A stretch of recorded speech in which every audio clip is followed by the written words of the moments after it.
Welcome to Paranormal Nightshift, your home for all things that go bump in the dark, and your fan stories told here. I've told lots of stories about residual energy, and I want to know, do you feel like if your passing was tragic, that your energy would stay trapped in that place? Today's story comes from Nikki, and covers that topic very well. My dad was in the Marine Corps. We moved around from military housing to military housing. We never stayed put all too terribly long.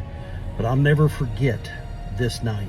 The house that we moved into just didn't feel right. Nothing felt right. And I knew my mom and dad were hiding something from me. I heard stories about the lady who lived there before we did. Some of the kids at school told me that she unalived herself in the bathroom after she found out that her husband wasn't coming back. It's the fear of any military kid or any military spouse that they're out there serving their country, doing everything that they can, but we know it's a dangerous job, and sometimes they don't come back.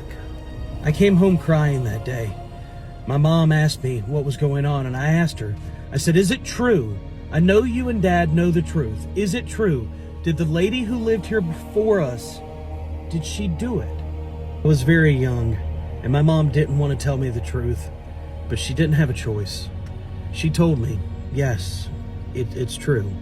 It did happen. But there's love in this house now. We live in this house. And it's okay.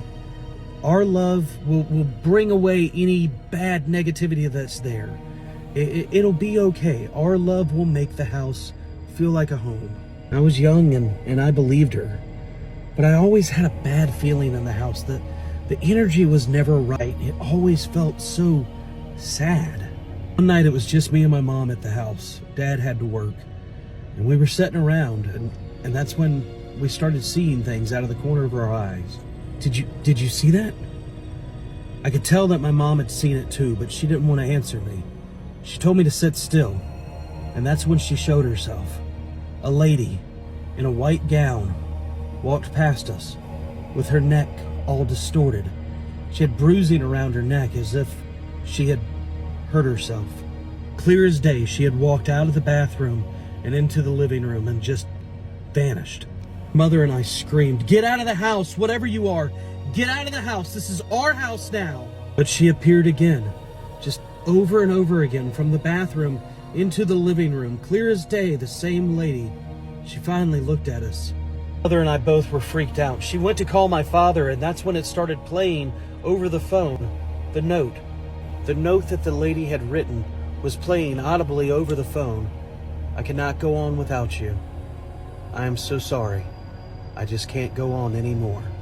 All we continued to hear, it was like penetrating, like playing in our heads.